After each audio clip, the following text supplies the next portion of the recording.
మనలో చాలామందికి, ముఖ్యంగా తెలుగువారికి, రోజు మొదలయ్యేదే ఆ దివ్యమైన గానంతో. అవును, మనం శ్రీ వెంకటేశ్వర సుప్రభాతం గురించే మాట్లాడుకుంటున్నాం. మరి ఆ సుప్రభాతంలో ఏముంది? దాని వెనుకున్న కథేంటి? పదండి, ఆ అద్భుతమైన కీర్తనలోని మొదటి శ్లోకం నుంచి మన ఈ ప్రయాణాన్ని మొదలుపెడదాం. లక్షలాది మందికి ఈ సుమధురమైన కీర్తన వినకపోతే రోజు మొదలైనట్టే ఉండదు కదా. ఇది కేవలం ఒక పాట కాదండి, సాక్షాత్తూ ఆ భగవంతుడి నిద్రలేపే ఒక పవిత్రమైన పిలుపు. సరే, అసలు ఈ సుప్రభాతం అనే పదానికర్థమేంటి? చాలా సింపుల్. సంస్కృతంలో దీనికి మంచి ఉదయం లేదా శుభోదయం అని అర్థం. తిరుమలలో బ్రహ్మముహూర్తంలో స్వామివారికి చేసే మొట్టమొదటి సేవ ఇదే, ఆయన్ని తన యోగనిద్ర నుంచి మేల్కొల్పడానికనమాట. సరే, ఇక మన అసలు విషయానికి వచ్చేద్దాం.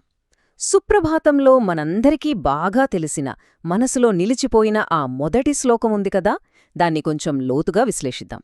ఆ శ్లోకం ఇదిగోండి. దీని సంస్కృత మూలాన్ని ఒక్కసారి విందాం. ఆ పదాల్లోని శక్తిని, ఆ గాంభీర్యాన్ని గమనించండి. విన్నారు కదా? ఇప్పుడు ఈ అద్భుతమైన పదాల వెనకున్న అసలర్థమేంటో ఒక్కొక్కటిగా విడదీసి చూద్దాం. రెడీనా? మొదటి పదం కౌసల్య సుప్రజ, అంటే కౌసల్య యొక్క మంచి కుమారుడా అని.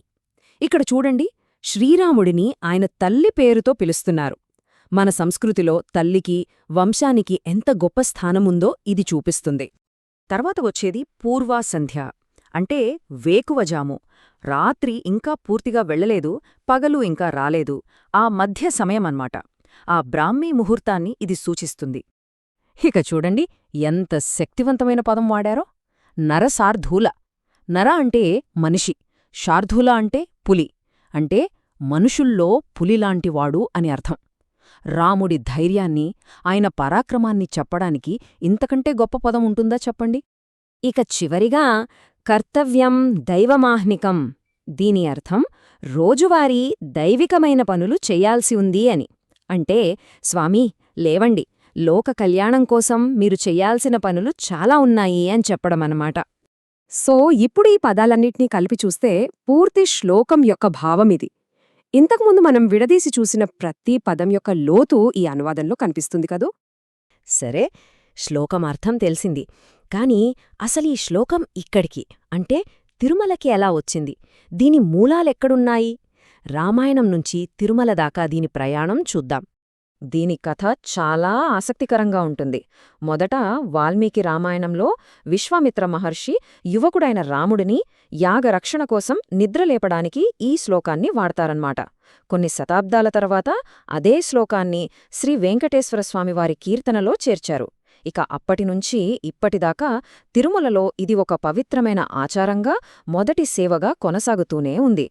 మరి ఈ రోజుల్లో తిరుమల కొండ మీద ఈ సుప్రభాత సేవ ఎలా జరుగుతుందో చూద్దామా?